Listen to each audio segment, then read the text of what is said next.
Hello friends, welcome to yours on YouTube channel that is Let's Make GS Easy. I am Kajal Upadhyay. So earlier we have already discussed about the lot of Government of India acts. There were many acts I already told you, and the last one was the Government Act of 1919. Today we will discussing about the Government of India Act 1935. Hopefully आप सभी अच्छे होंगे और आपको यहाँ तक समझ आया होगा। तो चलिए प्रोसीड करते हैं इसको। ठीक है, इस एक्ट के बारे में एक बात कही जाती है, जो प्रेजेंट कॉन्स्टिट्यूशन अभी हम फॉलो करते हैं उसका 90% जो पार्ट है वो कहाँ से लिया गया है? गवर्नमेंट ऑफ इंडिया एक्ट 1935 से ही लिया गया है। इससे पहले बहुत सारे एक्ट आए, लेकिन सेटिस्फेक्शन लेवल जो था वो इंडियंस में क्या था? कम था, क्योंकि डेफिनेटली हमारे अकॉर्डिंग जो थी वो चीजें नहीं थी। तो इस एक्ट से हमें पता चलेगा कि क्या जो चीजें हैं इस एक्ट में आई जो आज भी हमारे संविधान में मौजूद है और हमें जो है मिली। ठीक है, लेकिन इसको जानने के लिए इसका एक पर्टिकुलर हिस्टोरिकल बैकग्राउंड है कि ये वही पीरियड था मूवमेंट्स का जिस टाइम पे करीबन मतलब आप मान लो जो उनका डेटा कहता है 300 लोग उन्होंने मार दिए थे, 300 लोग घायल कर दिए थे और 150 मार दिए थे, जबकि बहुत ये डेटा थाउजेंड्स में था और लगभग 90,000 लोगों को जेल में पहुंचाया था। ठीक है, तो उसी दौरान की बात है। इस एक्ट के लिए बहुत जो चीजें थी, क्योंकि अब लोग क्या करने लगे थे, फ्रीडम की बात करने लगी थी, बहुत सारी चीजें थी जिनके गो थ्रू होके किसको गुजरना पड़ा? हम लोगों को गुजरना पड़ा, या जो हमारे जो क्रांतिवीर हुए हैं, ठीक है, उनको बहुत सारी प्रॉब्लम से होके गुजरना पड़ा। ठीक है, यही वो टाइम है जब लाला लाजपत राय जी जैसे जो बुद्धिजीवी नेता थे वो हमारे बीच नहीं रहे थे। ठीक है, चलिए बात करते हैं। इसको जानने से पहले सबसे पहले हम बात करेंगे साइमन कमीशन 1927 की। साइमन कमीशन 1927, ठीक है, सर साइमन की लीडरशिप में बना एक कमीशन। ठीक है, एक ऐसा कमीशन जिसमें एक भी इंडियन नहीं था। कानून बनाए जा रहे हैं किसके लिए? इंडियंस के लिए, but there were no any Indian. ठीक है, 7 मेंबर थे और सातों के सातों कौन थे? इंग्लिश थे, ब्रिटिश थे। जब ये कमीशन भारत आया तो डेफिनेटली कांग्रेस, जो कि हमारे उस टाइम पे क्या थी, सबसे बड़ी पार्टी के रूप में जानी जाती थी, और उसको भी मतलब इन्होंने क्या नहीं किया, इसमें पूछा नहीं। ठीक है, तो इस कानून को हम लोग कैसे एक्सेप्ट कर सकते थे? जिसकी लेजिस्लेचर के लिए आप लॉज बना रहे हो वहां की कोई पर्टिकुलर पार्टी है या वहां के रिप्रेजेंटेटिव ही आपके लीडरशिप नहीं कर रहे हैं, उसमें मौजूद नहीं है जो आपकी बेंच है, तो वो कानून किस काम का? तो इसका देश में बहुत जोरों से क्या हुआ था, विरोध हुआ था। और आपने कई जगह पोस्टर देखे होंगे लिखा हुआ हिस्ट्री की बुक्स में कि लिखा रहता है साइमन कमीशन गो बैक। तो ये वही दौर था जब हजारों की तादाद में लोगों ने मार्चिंग निकाली थी और इसको वापस भेजने के लिए उतार हुए थे। इसी के बाद सिविल डिसोबीडियंस मूवमेंट किया था, सविनय अवज्ञा आंदोलन गांधी जी ने किया था। ठीक है, तो वही एक काल था कि हमारे कानूनों में हमारी अधिकारिता क्यों नहीं है, why we are not in the making of our laws, right. तो इसका एक छोटा सा मैं बताऊंगी, ये वही पीरियड था जब लाला लाजपत राय जी को साइमन कमीशन के अगेंस्ट में जब वो क्या कर रहे थे, मार्चिंग निकाल रहे थे और उनको लाठीचार्ज करके क्या किया गया था, मार दिया था। ये वही कमीशन था जिसकी देन थी एक मिलिटेंट ग्रुप इन इंडिया, जिसको ये मिलिटेंट बोलते हैं बट हमारे लिए वो क्या थे, रिवोल्यूशनरीज थे। कौन? भगत सिंह, राजगुरु, सुखदेव। ठीक है, और भी बहुत सारे इस तरह के जो नेता थे, अशफाकुल्ला वगैरह, बहुत सारे नेता जो क्या थे, हमारे लिए रिवोल्यूशनरी थे, लेकिन इनकी किताबों में उनको क्या बताते हैं, मिलिटेंट, बिकॉज उन्होंने क्या किया, हिंसा का सहारा लिया। गांधी जी हिंसा का सहारा नहीं लेते थे। ठीक है, तो वो कौन हो गए, वो आंदोलनकारी हो गए, और वो क्या हो गए उनकी नजर में, मिलिटेंट। हालांकि दोनों को ही क्या बोला गया, ठीक है, सेडिशन का चार्ज लगाया गया दोनों पर ही। सेडिशन किसको बोलते हैं, देश के प्रति विद्रोह करने वालों को, देशद्रोह को बोलते हैं सेडिशन का। ठीक है, अच्छा, ये सेडिशन का चार्ज पहले से चला आ रहा है। अभी जो फिलहाल मैं इसके बारे में प्रेजेंट से लिंक करके बताती हूँ, भारतीय दंड संहिता जो बनी है, इंडियन पीनल कोड को रिप्लेस करके अभी उसके लिए बिल आया है, अभी बना तो नहीं है, तो वो जो बिल आया है सितंबर अक्टूबर में शायद आया था, उसमें कहा गया है कि जो ये सेडिशन है ये एक क्राइम नहीं होगा। पहले सेडिशन के तहत कुछ भी बोल दिया ना गवर्नमेंट के खिलाफ तो उसको देशद्रोह बता के उसको किसमें क्या कर देते थे, इम्प्रिजनमेंट दे देते थे। ठीक है, तो अब ये नहीं है। अभी जो अमित शाह जी ने ये बिल पेश किया था, ठीक है, आगे देखते हैं इस पे क्या होता है। बहुत सारे लॉज हैं इसमें, 300 से ज्यादा कानूनों को चेंज किया गया और इसको रिप्लेस करेंगे किसके साथ में, इंडियन पीनल कोड के साथ। ठीक है, चलिए आते हैं। तो ये तो था इससे लिंक करके करंट का फैक्ट। तो यूपीएससी भी ऐसे ही क्वेश्चन पूछेगा आपसे, वो नहीं पूछेगा उस टाइम पे क्या हुआ था। यूपीएससी इतिहास को प्रेजेंट में क्या करके लिंक करके पूछ लेगा कि सेडिशन का अब क्या रूप है। मतलब मान लो कि according to the act of, मतलब जो प्रीवियस एक्ट आए थे सेडिशन से पहले कि सेडिशन आईपीसी है, मान लो आईपीसी में सेडिशन की बात की गई थी, तो आईपीसी में सेडिशन के लिए जेल वगैरह होती थी, सब कुछ होता था। ठीक है, तो इन्होंने कहां से रिप्लेस किया है, कहां से लिया था, अब उसका वर्तमान में क्या है, उसके ऊपर कोई बात छिड़ी है क्या। ठीक है, तो इस तरह से यूपीएससी क्या है हमेशा लिंक करके पूछता है, बाद में हम इस पे क्वेश्चंस भी बनाएंगे। अब चलते हैं 1928 में नेहरू रिपोर्ट। नेहरू रिपोर्ट क्यों है इसका नाम, जवाहरलाल नेहरू के पिताजी मोतीलाल नेहरू ने ये रिपोर्ट दी थी। और देखो जब साइमन कमीशन का मतलब एक ग्रेट लेवल पे, वास्ट लेवल पे क्या होने लगा, इंडिया के अंदर विरोध होने लगा, तो जो कांग्रेसीज थे वो क्या हो गए, खड़े हो गए। ठीक है, और कांग्रेस पार्टी के लीडर्स ने बोला आपने कैसे हमें इन्वॉल्व नहीं किया, ये नहीं किया, वो नहीं किया, ठीक है, हम अपना कानून खुद बनाएंगे। तो ब्रिटिश गवर्नमेंट ने एक बात बोली, ठीक है तुम बना के दिखाओ और हम तुम्हें इतना टाइम देते हैं, 1 साल का टाइम देते हैं, देखना तुम उसको कैसे इम्प्लीमेंट करोगे, हमें बता देना। क्योंकि वो जानते थे उन्होंने कम्युनल मतलब रिप्रेजेंटेशन ऑलरेडी कर रखा था, रिलीजन को लेके, कास्ट को लेके भी कर दिया था। अब आगे आगे और जो ग्रुप्स हैं मतलब कास्ट वगैरह इसमें वो भी देखने को मिल जाएगा। इतने ग्रुप ने उन्होंने पहले फूट तो डाल ही दी थी, तो उनको पता था कि कांग्रेस के बस की नहीं है इसको इम्प्लीमेंट करना। बोला ठीक है तुम बनाओ और इम्प्लीमेंट करके दिखाना हमें, बना तो तुम रूल लोगे लेकिन इम्प्लीमेंट करोगे कैसे बिना हमारी हेल्प के।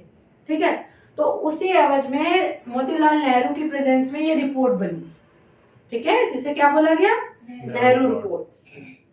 नेहरू रिपोर्ट क्या थीम थी इसकी कि इंडियन के हिसाब से जो जो लॉज बनाए जाएंगे वो सब कुछ इसमें था कि ये एक्ट इस तरह से इंडिया में आने चाहिए। लेकिन वो बिल्कुल मतलब सही थे। उस टाइम पे एक नया नया खून आया था, एक तो हमारे यहाँ पंडित जवाहरलाल नेहरू यानी इनके बेटे, और जो father of the Pakistan nation है मोहम्मद अली जिन्ना। तो उन्होंने क्या काम करा था, ठीक है, वो उनका 14 का फॉर्मूला था कुछ कि उन्होंने 14 ऐसी कमियां इसके अंदर निकाल दी थी, 14% का उनका कुछ रोल था। ठीक है, कम्युनिटी के हिसाब से उन्होंने इसको क्या कर दिया था, बॉयकॉट कर दिया था। और कहीं ना कहीं इससे किसको फायदा हुआ, नेहरू रिपोर्ट को। हाँ, मोहम्मद अली जिन्ना ने बॉयकॉट किया था। ठीक है, पाकिस्तान दे नहीं इस बात की कि उनको प्रॉब्लम नेहरू से थी, कहीं ना कहीं ये एक रीजन भी है सच बताया जाए तो उन्होंने क्या किया था, इसको स्ट्रिक्टली बाइकआउट किया था। उनके साथ साथ सिख अलायंस जो था उसने भी इसको बाइकआउट किया था। ठीक है, एक दो अलायंस और थे जिन्होंने क्या किया था, इसको बाइकआउट किया था, तो ये सक्सीड नहीं हो पाई। ठीक है, तो ये तो था नेहरू रिपोर्ट। अब बात करते हैं 1929 लाहौर सेशन। ये एक इम्पोर्टेंट है, मोतीलाल नेहरू जी का बेटा, नया नया खून, नई नई जवानी। ठीक है, कौन थे, पंडित जवाहरलाल नेहरू जी। ठीक है, तो लाहौर में कांग्रेस का एक सेशन हुआ। उस टाइम पे वो कौन थे, पंडित जवाहरलाल नेहरू नए नए चेयरपर्सन बने थे किसके, कांग्रेस के। ठीक है, चेयरपर्सन बने। अच्छा, तो 1929 में वो जब लाहौर के कांग्रेस के चेयरपर्सन बने, कांग्रेस के अध्यक्ष बने, तो उन्होंने क्या काम किया, पहला 31 दिसंबर 1929 को जो आज हमारा तिरंगा है, इसमें बस इतना अंतर था कि उस टाइम गांधी जी का चरखा होता। ठीक है, क्योंकि उस टाइम खादी पे फोकस कर रहे थे, सिविल डिसोबीडियंस मूवमेंट चलने वाला था ना कि भाई जो ये विदेशी चीजें हैं इनको क्या करो, बाइकआउट करो। ठीक है, और अभी इस पे क्या है, क्या है बीच में, अशोक चक्र, एटलीस्ट गिव सम रिस्पेक्ट।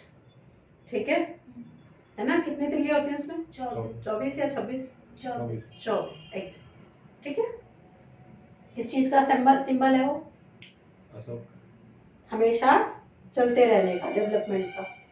ठीक है, हर कलर का महत्व है, उस चीज का भी महत्व है। तो बीइंग अ फौजी bread you should know it. ठीक है, हाँ तुमसे बोल रही हूँ। ठीक है बेटा, तो ये हो गया adoption of the tree colour 31 दिसंबर 1929।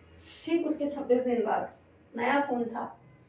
बोले अच्छा इस सब पे जो मतलब एक ब्रिटिश राइटर थे, आई फॉरगॉट द नेम, उन्होंने भी बोला था कि तुम अपने कानून ले आओ, तुम आंदोलनों को कुचल दो, इन्हें जेल में डाल दो।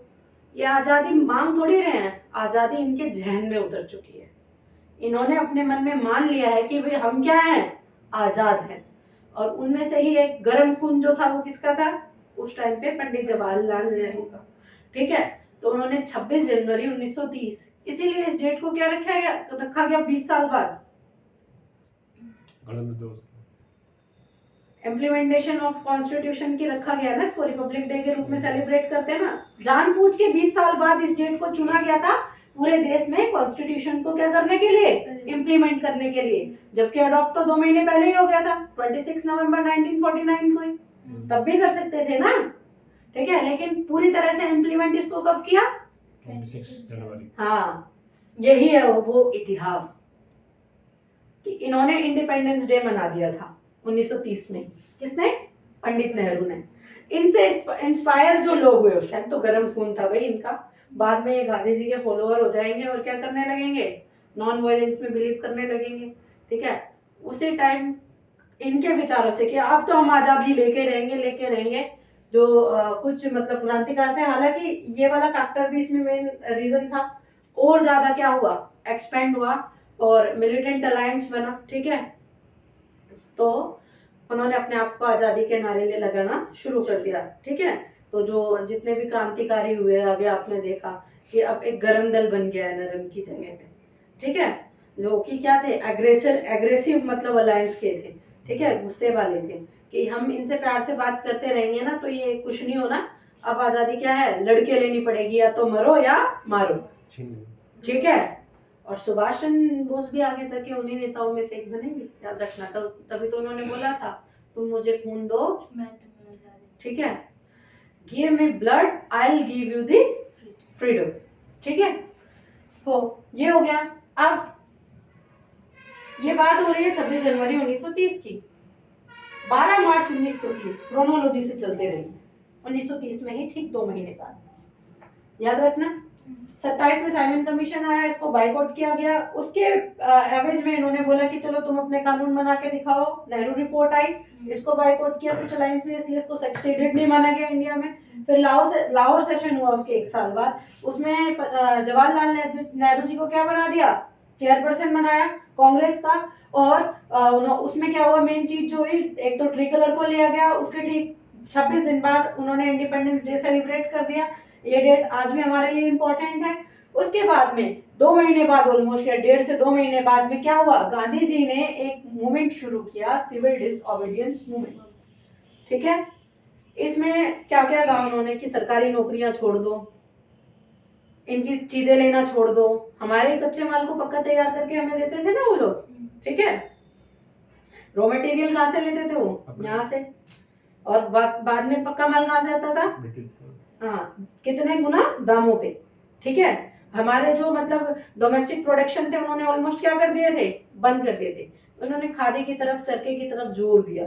ठीक है, इस मूवमेंट के माध्यम से। तो 12 मार्च 1930 को दांडी मार्च निकला, साबरमती आश्रम से लेके और दांडी तक, लगभग 325 या 375 किलोमीटर के आसपास था। ठीक है, इतना पैदल इन्होंने क्या की, यात्रा की। जिस रास्ते से ये होकर गए, मतलब वेस्ट कोस्ट से ये किस में जा रहे हैं, ईस्ट कोस्ट में।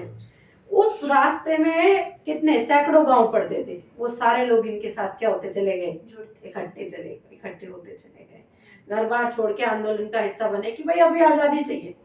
एक और कारण था, आपने सुना होगा इंग्लिश इतना बौखला क्यों गए थे। ठीक है, और क्या कारण था कि इन्होंने जॉब छोड़ दी थी। एक किस्सा बताती हूँ मैं आपको यूपी का। तो क्या बोलते हैं, उसमें क्या था कि जो रेंट थे वो बहुत बढ़ा दिए गए थे, जो किराए पे रहने वाले लोग थे, टैक्सेस बहुत बढ़ा दिए गए थे, बहुत सारी चीजों को बहुत हाई कर दिया गया था। तो वर्ल्ड में क्राइसिस आया था, ठीक है।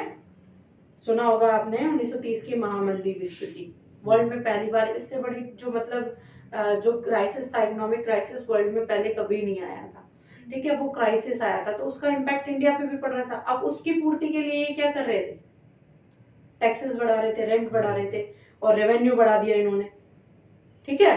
तो ये भी एक फैक्टर था गांधी जी के साथ शामिल होने का। हालांकि 29 में ही शुरू हुआ, ठीक है, 30 में शुरू हुआ, और क्योंकि एकदम तो पृष्ठभूमि नहीं बनती महामंदी की, जैसे जैसे महामंदी आ रही होगी वैसे वैसे हम पे बर्डन डालते जा रहे होंगे, तो तैयार हुए वो लोग, ठीक है। तो वो इसलिए भी जुड़े थे, हजारों लोगों ने सरकारी नौकरियां छोड़ दी, ठीक है, हजारों लोगों ने क्या कर दिया, सरकारी नौकरियां छोड़ दी। एक गढ़वाल का किस्सा है कि उन्होंने क्या किया था, इंग्लिश के ऑर्डर मानने से मना कर दिया था, तो क्या किया उनके साथ में, उनका कोर्ट मार्शल साथ में, उनको फांसी भी दे दी, ठीक है। तो वो थे वर्किंग इसके साथ ही, बट ऑर्डर मानने से, क्योंकि गांधी जी ने बोल दिया था इनका कोई ऑर्डर मत मानो, ठीक है। तो इस तरह भारत जुड़ता चला गया, दांडी तक पहुंचे, दांडी में जाके उन्होंने खुद नमक बनाया, ठीक है। क्या बनाया, खुद नमक बनाया, जो इस बात का प्रमाण था, हमारे ही नमक पे हमें टैक्स लगा के बेचते हो तुम, हम खुद नमक बना लेंगे, है ना। तो पहला साइन था, इसने बड़े स्तर पर क्या किया, लोगों को आपस में जोड़ा, तो ये एक बड़ी पहल थी, ठीक है। उन्होंने बोला, और फिर इन पे सेडिशन का मुकदमा लगाया गया, किस पे, गांधी जी पे। उन्होंने बोला अगर मैं सेडिस्ट हूं तो ठीक है, कोई बात नहीं, मैं एक्सेप्ट करता हूं, लेकिन मैं तुम्हारे लिए विद्रोही हो सकता हूं, मेरे राष्ट्र के लिए नहीं। मैं मेरे राष्ट्र के लिए लड़ रहा हूं, और एक अहिंसात्मक रूप से, मतलब नॉन वायलेंस तरीके से मैं लड़ रहा हूं, मैं किसी तरह की हिंसा नहीं कर रही, हिंसा नहीं कर रहा हूं, ठीक है। तो ये सारी चीजें आपने सुनी होंगी, पर उस दौरान क्या हुआ, जब ये आंदोलन चल रहा था, भगत सिंह वगैरह ने क्या किया था, असेंबली में जाके बम फेंक दिए थे। अब नॉर्मल फेंकते तो किसको दिख रहा था, जाके असेंबली में फेंका उन्होंने, और उनको फांसी की सजा फिर सुनाई गई थी भगत सिंह, राजगुरु और हाँ, सुखदेव 1930 में, ठीक है। 31 में शायद हो गई थी उनको फांसी, है ना, 23 मार्च 1931 में हुई थी ना फांसी, एक बार डेट चेक कर लेना, ऑलमोस्ट वैसे यही डेट है, ठीक है। तो अब हुआ, तो इस तरह से एक बड़ा रूप इसने पकड़ा, ठीक है। याद रखना ये सब साइमन कमीशन की देन है, इकट्ठा होता जा रहा है सब कुछ, जितनी हिस्ट्री में आज आपको इसके साथ कवर कराने जा रही हूँ, पॉलिटी के साथ में लिंक करके कोई पढ़ाता है नहीं, मैं आप लोगों को बता दूं, ये चीज डायरेक्ट एक्ट पढ़ाएंगे जो कि ऊपर से जाने वाला है, उससे समझ ही नहीं आएगा कि नीड क्यों थी इसकी, ठीक है। हद से हद साइमन कमीशन बता देंगे और कुछ नहीं बताएंगे, चलिए आगे। अच्छा, ये खुदाई खिदमतगार, सिविल डिसओबीडियंस को आपने सुना होगा ना, कुछ प्रोविंसेस थी, कहाँ की, नॉर्थ वेस्ट फ्रंटियर प्रोविंसेस जो थी, एनएफवी वीपी करके कुछ थी ना, ठीक है, north west frontier province, NWFP, ठीक है। तो ये पंजाब और सिंध वाला जो एरिया था, तो खान अब्दुल गफ्फार खान, जिनको फ्रंटियर गांधी भी बोला जाता है, सीमांत गांधी, खान अब्दुल गफ्फार खान, इनको सीमांत गांधी बोला जाता है। इन्होंने भी क्या किया था, नॉन वायलेंस के जरिए मूवमेंट किया था पूरे एक बड़े एरिया में, ठीक है। तो इनको इसीलिए क्या बोला गया, फ्रंटियर गांधी बोला गया, ठीक है। इनको भी जेल में डाल दिया था बाद में, ठीक है, इनको भी जेल में डाला गया, गांधी जी को भी जेल में डाला गया, और इस तरह से क्या हुआ, बहुत सारे लोगों को जेल हुई, जैसा कि मैंने बताया लगभग 90,000 का आंकड़ा था ये, ठीक है। चलिए अब बात करते हैं अब और क्या हुआ, ठीक है। अच्छा, इसमें मणिपुर, इवन नॉर्थ ईस्ट तक के जो स्टेट थे वो जुड़े हुए, मणिपुर, नागालैंड, और बोलिए जो एक छोटा सा किस्सा है, ठीक है, रानी गैडिलियो का, नागालैंड की रानी थी, ये क्वीन थी रानी गैडिलियो, मैं इसलिए बता रही हूँ ताकि आपको ये फैक्ट्स याद रहे, आप भूले ना एक्ट को, बोरिंग ना हो जाए, एक्ट जनरली क्या हो जाते हैं बच्चों के लिए, बोरिंग हो जाते हैं और फैक्ट्स भूलने लगते हैं, बट उसको अच्छे से पढ़ाते हैं ना कि रियलिटी क्या थी उस टाइम, नीड क्या थी, तो बच्चों को याद रहता है, इसलिए मैं पढ़ा रही हूँ।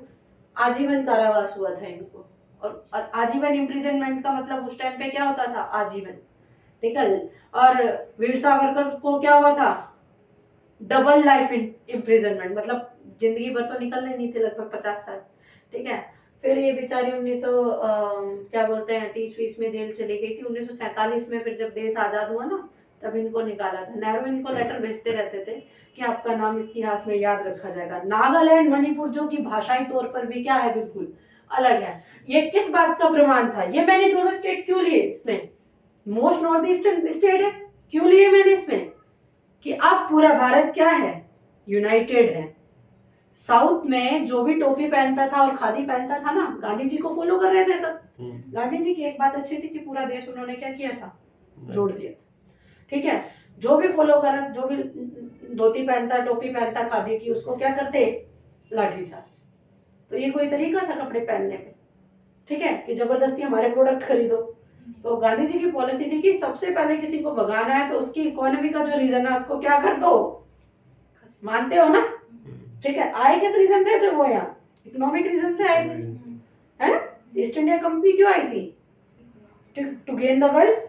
ठीक है, और इसी तरह से ये हुआ। उसके बाद में चलिए, अब गांधी जी जो थे, बोला गया ये आदमी बड़ा चतुर है, इसने भारत को क्या किया है, एक कर दिया। गांधी जी की एक बात थी, इन्होंने कभी ये नहीं कहा कि आप देश आजाद करो। कब तक, कब तक नहीं कहा? 1942 तक, क्विट इंडिया मूवमेंट तक कभी नहीं बोला इन्होंने। ये कहते थे जैसे तुम वहां रूल कर रहे हो ऐसे कर लो, हमें कोई प्रॉब्लम नहीं, बस ऐसे कर लो। तो क्या सामने से नहीं लड़ाई? ये आदमी दिमागी खेल खेलता था। बीइंग अ लॉयर स्मार्ट तो होना ही था। ऐसे ही थोड़ी ना नेल्सन मंडेला जैसे लोग जो है आज भी विदेशी कंट्रीज में, इनको क्या, आज नेल्सन मंडेला तो नहीं रहे, उन्होंने भी बाद में इनको क्या किया, फॉलो किया। ठीक है, तो चलते हैं आगे। अब शुरुआत होती है 1935 के एक्ट की। ये 3 राउंड टेबल कॉन्फ्रेंसेस हुए, जो कि कहां पे हुए थे? लंदन में। आने के जहाज से जाना था, आना था 1-1.5 महीना, तो जाने में 1-1.5 महीना आने में गुजर जाता था। They have invited Congress in 1930 round table conference. कौन? अंग्रेज। चलो ठीक है भाई, साइमन कमीशन में नहीं बुलाया, अब बुला रहे, आ जाओ। कांग्रेस कोई भी नहीं गई। अब बिना इनके ऐसे हो गया जैसे बिना दूल्हे बारात। ठीक है, यही काम हुआ फिर से। फिर पूछा इरविन ने, लॉर्ड इरविन आया इंग्लैंड से। कौन? इरविन। ठीक है, इंग्लैंड से आया। राउंड टेबल कॉन्फ्रेंस में गया नहीं कोई बस हुई? फर्स्ट कॉन्फ्रेंस में 3 कॉन्फ्रेंस हुई। फर्स्ट कॉन्फ्रेंस हुई थी 1930 में। ठीक है, फिर कोई गया नहीं। आए, गांधी जी से बात की। पहले तो गांधी जी जेल में थे, बात करने को तैयार नहीं थे। अरे यार बात तो कर लो, हम तो तुम्हें फ्री कर देंगे जो भी चीजें। गांधी जी ने बोला मुझे फ्री करके क्या करोगे तुम? मुझे फ्री करके क्या करोगे? उन सबको फ्री करो जिनको विदाउट एनी चार्ज तुमने इम्प्रिजनमेंट दिए। ठीक है, यहाँ गांधी जी ने एक बड़ी चूक की जिससे उनकी आज भी निंदा होती है, वो मैं बताऊंगी क्या। गांधी जी ने लाइन रखी कि जिन्होंने कोई हिंसा नहीं की, जिन्होंने कोई हिंसा नहीं की या कुछ भी नहीं किया है, उनको निकाल दो। अब शहीद भगत सिंह ने तो बॉम्ब ब्लास्ट किया था असेंबली में, किया था या नहीं किया था? भगत सिंह ने क्या किया था? बॉम्ब ब्लास्ट किया था, मतलब उनके अलायंस ने, पूरे ने। ठीक है, तो इन्होंने कंडीशन रखी इरविन के सामने, जिसको बोला जाता है गांधी इरविन पैक्ट। 1931 की बात हो रही है ये। ठीक है, गांधी इरविन पैक्ट की कि तुम इन सबको जेल से आजाद करो। इरविन ने बोला ठीक है, हम तभी उसमें आएंगे, हमारे मेंबर, हमारे लोगों को जो है इसमें इन्वॉल्व करो। बोला ठीक है चलो। तो ये सारी जो चीजें थी, इरविन जो है मानने को क्या हो गए, तैयार हो गए। ठीक है, इन सारी चीजों को इरविन ने माना और सबको रिहा कर दिया। गांधी जी ने क्या टर्म यूज की? जो हिंसा में इन्वॉल्व नहीं है, जिसने, जो नॉन वायलेंस तरीके से मार्चिंग कर रहे थे, उनको आप रिहा करो फटाफट, वो अपने देश के लिए लड़ते। गांधी जी चाहते, चलो मान लिया था कि उन्होंने बॉम्ब ब्लास्ट किया था, थे तो रेवोल्यूशनरी, उनके डेथ सेंटेंस को क्या वो उस पैक्ट के दौरान लाइफ इम्प्रिजनमेंट में कन्वर्ट नहीं करा सकते थे? करा सकते थे या नहीं? मैं क्रिटिसाइज नहीं करना चाहती, बट करा सकते थे या नहीं? करते थे। इतनी पावर थी उनके पास में। जब सामने से बंदा बार बार आके कह रहा है आज मेरे से बात कर, तो बात तो कर ले यार, ठीक है। साइलेंट किलर थे वो, एकदम कम बोलते थे पर बहुत सोच समझ के बोलते थे गांधी जी, ठीक है। उन्होंने ऐसा नहीं किया, इस बात पे उनकी कड़ी निंदा की गई। मैं उसके पीछे के रीजंस नहीं बताना चाहूंगी, लेकिन बहुत सारे लोग उनको क्रिटिसाइज करते हैं ये कह के कि उनको ये डर था कहीं उनका नाम ना हो जाए, ये ना हो जाए, वो ना हो जाए, है ना। बट उन्होंने कोई मतलब कुछ खास पहल नहीं की, नहीं तो वो उसको कन्वर्ट लाइफ इम्प्रिजनमेंट में एटलीस्ट उसको कन्वर्ट करा सकते थे। देश आजाद होता अपने आप छूट जाते, है ना, युवा थे हमारे देश के, ठीक है। चलिए, तो ये lord Irwin pact, Gandhi Irwin pact 1931 में आया। इन पे एक पैक्ट साइन हुआ पूरा। उसके तहत Gandhi ji second round table conference में, राउंड टेबल कॉन्फ्रेंस को हिंदी में बोलते हैं गोलमेज सम्मेलन, सेकेंड राउंड टेबल कॉन्फ्रेंस में जाने को तैयार हुए, वहां गए। उन्होंने बोला, सबने अपनी अपनी एडवाइस दी। उस कॉन्फ्रेंस में जो अंबेडकर साहब थे वो भी मौजूद थे, ठीक है, और शायद जिन्ना भी थे। तो उन्होंने बोला वायसरॉय की जो सुपीरियरिटी है उसको खत्म करो। अब ये तो नहीं हो सकता था, ब्रिटिश गवर्नमेंट ने इसको मानने से क्या किया, इनकार कर दिया। ये जैसे इनकार किया, गांधी जी कुछ नहीं बोले, चुपचाप बीच में खड़े होकर सम्मेलन के बाहर चले गए। थर्ड राउंड टेबल कॉन्फ्रेंस हुआ, उसमें भी कोई कांग्रेसी नहीं था, ठीक है। तो फिर ये लॉ बन के आया, उसके तहत जिसको आज हम किस नाम से जानते हैं, गवर्नमेंट ऑफ इंडिया एक्ट 1935। किसमें बना है, थर्ड राउंड टेबल कॉन्फ्रेंस में, ठीक है। मतलब बातचीत हुई और उसमें अलाउ किया गया, तो वो तो डॉक्यूमेंट्री में तो टाइम लगता ही, ठीक है। अब इसकी थीम्स क्या क्या थी, इसके फीचर्स क्या क्या थे, ठीक है। ये ऑलमोस्ट 321 सेक्शन थे इसमें, वो मैंने लिखा नहीं है, आप लोग नोट करिएगा जरूर इस चीज को। 321 सेक्शन और 10 शेड्यूल से मिलके बना था ये। कितना, 321 सेक्शन और 10 शेड्यूल से। आज कितने आर्टिकल है, जब संविधान बना कितने आर्टिकल थे, 395 आर्टिकल थे, और 100 से ज्यादा बार, 105 के आसपास, शायद उससे भी ज्यादा बार अब तक क्या हो चुका है, हमारा संविधान अमेंड हो चुका है। लेकिन इसमें 321 सेक्शन और 10 क्या थे, शेड्यूल्स थे, ठीक है।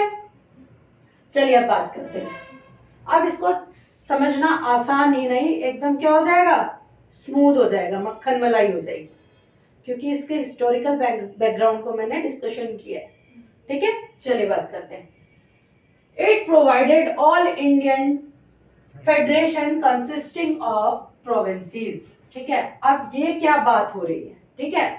और इसमें नॉट ओनली प्रोविंसेस, मतलब प्रोविंसेस, प्राइमरी स्टेट एक ही बात की है एज यूनिट। अब इसके लिए आपको जानना जरूरी है कि फेडरेशन क्या होता है। फेडरेशन होता है, मल्टीपल स्टेट है, they have right to make their own laws, सब कुछ, बट उनके ऊपर एक सेंटर में क्या होगी, एक गवर्नमेंट होगी, और वो यहाँ पे कौन था, वाइसरॉय। कौन था, chair, head of the state कौन हो जाएगा, head of the union, federation कौन, वाइसरॉय, ठीक है। तो उन्होंने बोला ठीक है आप अपने अपने लॉ बनाओ, लेकिन कुछ इंपॉर्टेंट रूल है, जो कमांड है वो किसके हाथ में रहेगी, फेडरेशन के हाथ में रहेगी, ठीक है। आज अमेरिका में कौन सा रूल है, फेडरेशन रूल है, कि अपने अलग अलग लेजिस्लेचर बनाओ, लेजिस्लेटिव काउंसिल बनाओ, एग्जीक्यूटिव बनाओ, कोई बात नहीं, ठीक है। लेकिन जो मेन पावर है वो किसके पास रही, आज भी ये साइन मौजूद है, लेकिन हम आज इसको फेडरेशन नहीं यूनियन बोलते हैं इंडियन में। यूनियन क्यों बोला जाता है इसको, क्योंकि ठीक है स्टेट के पास में कुछ लिस्ट के तहत कानून बनाने का अधिकार है, ठीक है, स्टेट लिस्ट के तहत और कॉन्करेंट के तहत क्या है, कानून बनाने का अधिकार है, लेकिन वो भी किसके दायरे में बनाएंगे, कॉन्स्टिट्यूशन के दायरे में। यहाँ पे सुप्रीमेंसी किसी गवर्नमेंट की नहीं है, किसकी है, कॉन्स्टिट्यूशन की है, और कॉन्स्टिट्यूशन एक है, इसलिए इंडिया क्या है, यूनियन है, ठीक है। हालांकि इसका एक्सेप्शन भी कई बार बोला है, क्रिटिसाइज किया है इंडियन कॉन्स्टिट्यूशन को, ये कह के कि जम्मू कश्मीर को एक अलग संविधान दे रखा था, जो कि अब नहीं है, बट पहले दे रखा था ना आर्टिकल 370 के तहत। 370 पे कितना विवाद हुआ है, ठीक है। लेकिन फिर भी इंडिया का जो वो है, फेडरलिज्म के कुछ सिंबल्स जो हैं वो मौजूद हैं, लेकिन साइन जो है वो मौजूद है, पर यूनियन है, यूनियन ऑफ द स्टेट है। क्यों, क्योंकि we follow the same law, ठीक है। और उसी दायरे में कोई भी स्टेट वगैरह क्या करता है, कानून बनाता है, ठीक है। स्टेट को राइट नहीं है इससे अलग होने का, राइट तो फेडरेशन को भी नहीं होता क्या, ठीक है। बट आप समझ रहे हो ना, मेजोरिटी किसकी है, मतलब कि इम्पोर्टेंस किसकी है यहाँ, कॉन्स्टिट्यूशन की है, एकमात्र संविधान की। ठीक है, चलिए आगे बात करते हैं डिवीजन ऑफ पावर्स। ठीक है, देखिए पावर का डिवीजन किया गया जो आज के संविधान में भी मौजूद है। पिछली क्लास में भी मैंने बताया था कौन सी लिस्ट है, यूनियन, स्टेट एंड कॉन्करेंट। ठीक है, आज भी है। और उस टाइम पे कौन, यूनियन यानी सेंटर बोला गया जिसको, उसमें 59 सब्जेक्ट थे, स्टेट में 54 थे और इसमें शायद 36 थे। ठीक है, 36 थे कॉन्करेंट में। इस पे दोनों लॉज बना सकते थे। ज्यादा सब्जेक्ट आज भी यूनियन के पास है, उस टाइम भी। तो ये वाला लक्षण भी आज के संविधान में मौजूद है। होप इसको भूलेंगे नहीं आप। ठीक है, जब आएंगे, है ना। चलो अगली बात करते हैं। Residuary power were given to the viceroy. ठीक है, तो मेन पावर्स किसके हाथ में थी, वाइसरॉय के हाथ में। ठीक है, देखो मेन पावर थी इस एक्ट के हिसाब से वाइसरॉय के हाथ में। लेकिन ये क्या है, कभी प्रोविंशियल एरिया में क्या नहीं हो पाया, इम्प्लीमेंट नहीं हो पाया, क्योंकि प्रोविंशियल जो लेजिस्लेचर थे अलग बन चुके थे, एग्जीक्यूटिव अलग बन चुके थे, गवर्नर जिन्हें कमांड कर रहा था। तो प्राइमरी स्टेट ने इसको ज्वाइन करने से क्या कर दिया था, मना कर दिया था। तो it can never came into the force. और इसी को क्या बोला जाता है, प्रोविंशियल ऑटोनॉमी। मैंने बात की थी प्रीवियस क्लास में कि 1937 तक आते आते प्रोविंसेस क्या हो जाएंगी, ऑटोनोमस हो जाएंगी। ठीक है, स्वायत्त हो जाएंगी। तो उन्होंने इसको कभी भी फॉलो नहीं किया, तो ये फोर्स में कभी भी आ नहीं पाया। ठीक है, इम्प्लीमेंट नहीं हो पाया।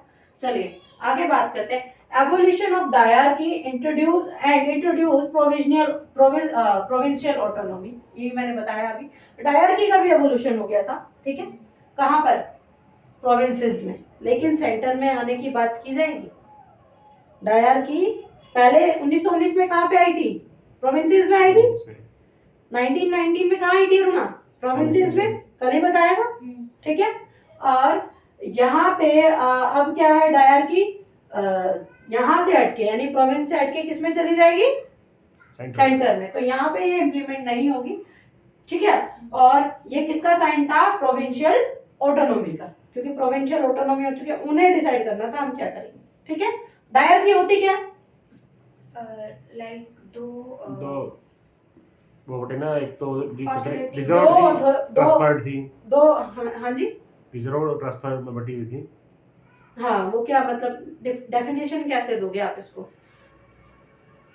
दो अथॉरिटी थी जो दो अलग अलग चीजों पे काम कर रही थी। ठीक है। और बाइकैमेरलिज्म क्या होता है, दोनों एक ही चीज काम कर चीज रहे पे हैं, काम। एक लॉ बना रहे हैं मिलकर। ठीक है, समझ आ रहा है। चलिए, तो इस तरह से डायरकी का और इसका जो आपका बाइकैमेरलिज्म का डिफरेंस है वो ये है। अब बात करते हैं abolition of dyarchy and introduce provincial autonomy, जो कि कब इंट्रोड्यूस हुई थी, 1937 में। लेकिन याद रखना बाद में 1939 में फिर से वो क्या हो गई थी, डिसकंटिन्यू कर दी गई थी। ठीक है, और इसके लिए जैसे सेंटर में कौन रिस्पॉन्सिबल है, वाइसरॉय, प्रोविंस में कौन होता था, गवर्नर। ठीक है, चलिए आगे बढ़ते हैं। Adaptation of dyarchy in centre, जैसा कि मैंने बताया था कि प्रोविंस से हटा के इसको कौन अडॉप्ट करेगा, सेंटर क्या करेगा, ऑप्ट करेगा। लेकिन ये जो प्रोविजन है ये भी कभी भी ऑपरेशन में नहीं आया कि आप क्या करते हैं, हम इसकी जो वो है, इसके जो वर्क है, जो लिस्ट है, उसको क्या कर सकते हैं, हम बांट देते हैं। ठीक है, रिजर्व और ट्रांसफर में। लेकिन ये भी कभी फोर्स में नहीं आया सेंटर का। ठीक है, उसके बाद में इट इंट्रोड्यूस बाइकैमेरलिज्म इन 6 प्रोविंसेस।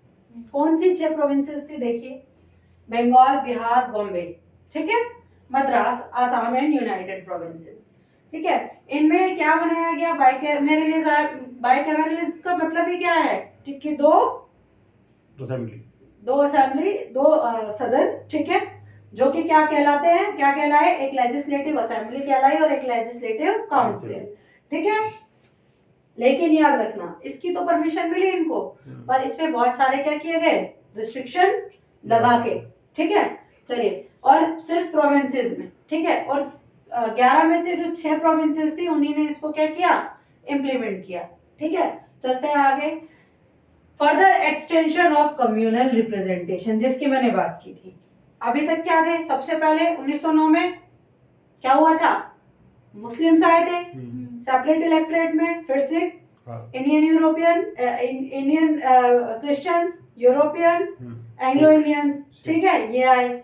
उसके बाद में अब देखिए इन्होंने depressed class, women and labour के लिए भी क्या बना दिया है, सेपरेट इलेक्ट्रेट बनाने की बात कर दी है। हालांकि गांधी जी बातचीत करके इन चीजों को शॉर्ट आउट करेंगे और आपस में फिर चीजें जो होंगी यूनाइट होकर चलेंगी।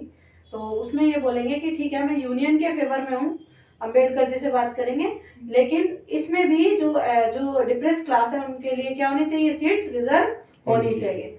हालांकि वुमेन्स के लिए उतनी नहीं थी, तब तक कुछ नहीं था, बाद में धीरे धीरे आया लोकल गवर्नेंस में, ठीक है। Evolution of council India made in 1858 में, याद होगा सेक्रेटरी ऑफ स्टेट की एक काउंसिल बनी थी 15 मेंबर की क्राउन रूल के टाइम पे, उसको एबॉलिश कर दिया गया इसमें, ठीक है। और उसकी हेल्प के लिए कुछ लोग बना दिए गए जो कि रिस्पॉन्सिबल, वो तो वहीं बैठा रहता था सेक्रेटरी ऑफ स्टेट लंदन में, ठीक है, तो वो एबॉलिश हो चुकी है इस टाइम तक। अब बात करते हैं एक्सटेंशन ऑफ द फ्रेंचाइजी, यानी फ्रेंचाइज यानी कि वोटिंग जो है उनका क्या कर दिया है, इलेक्शन को वोटिंग राइट जो है उसका जो एरिया है उसको एक्सपेंड किया गया है, और अब देश की जनता का कुल 10% लोग क्या कर सकते हैं, वोट कर सकते हैं। पहले किसको दिया गया, सिर्फ प्रोविंशियल जो टॉप मेंबर्स होते थे लेजिस्लेचर वगैरह, वो भी नॉमिनेशन होता था, फिर बाद में जो टैक्स वगैरह पे करते थे वो, फिर यूनिवर्सिटी टैक्स पेयर, जमींदार, इन सबको, और अब total 10% of the total population क्या कर सकती थी, वोट कर सकती थी, ठीक है। सबसे बड़ी उपलब्धि इसी में रिजर्व बैंक ऑफ इंडिया, क्योंकि मैंने बताया क्या हुआ था इस टाइम पे, क्राइसिस आया था वर्ल्ड में, इकोनॉमिक क्राइसिस आया था, तो ऐसे में करेंसी को मेंटेन करना क्या हो जाता था, रिस्पॉन्सिबल बन जाता था। इसको इस तरह से लेंगे कि क्यों कुछ जरूरत तो हुई होगी, जैसे सुप्रीम कोर्ट की जरूरत पड़ी थी उस टाइम पे, कोई जुडिशियल सिस्टम नहीं था, इसके लिए भी तो कुछ ना कुछ कारण रहा होगा ना। तो एक रिजर्व बैंक की स्थापना, ठीक है, इसलिए to control currency and credit of the currencies, ठीक है। अगली बात करते हैं establishment of the federal, provincial and joint service commission, public service commission. जैसे आज के 1919 में क्या हुआ था, यूपीएससी आया था, union public service commission, federal है ना। अब क्या आ चुका है, फेडरल सर्विस कमीशन के साथ साथ स्टेट पीसीएस भी आ चुका है, और एक जॉइंट पीसीएस भी था उस टाइम जो अब नहीं एग्जिस्ट कर सकता है, ठीक है। जॉइंट पीसीएस होता था, जॉइंट पीसीएस कैसे होता था कि दो स्टेट की 2-3 प्रोविंसेस मिल गई और उनका एक बोर्ड बना दिया, एक मतलब पीएससी बना दिया उनका, पब्लिक सर्विस कमीशन, और उसके लिए एग्जाम कंडक्ट करा दिए, ठीक है। तो जॉइंट का भी कॉन्सेप्ट आया था, ये याद रखना। उसके बाद में establishment of federal court, establishment of federal court, जैसे कि मैंने पहले एक क्लास में बताया था कि 30s में एक फेडरल कोर्ट बना जिसे बाद में सुप्रीम कोर्ट कहा गया, ये वही फेडरल कोर्ट, ठीक है। तो 1937 में क्या हुआ, इसका सेटअप हुआ, ठीक है, दिल्ली में, जिसे आज हम किसके नाम से जानते हैं, सुप्रीम कोर्ट के नाम से जानते हैं। आशा करते हैं इस जानकारी से आप सेटिस्फाई होंगे और चीजों को लिंक करके पढ़ना शुरू कीजिए विदाउट मिसिंग अ कॉन्सेप्ट, तो आपको रटने की जरूरत नहीं पड़ेगी, ठीक है। धन्यवाद, चलिए।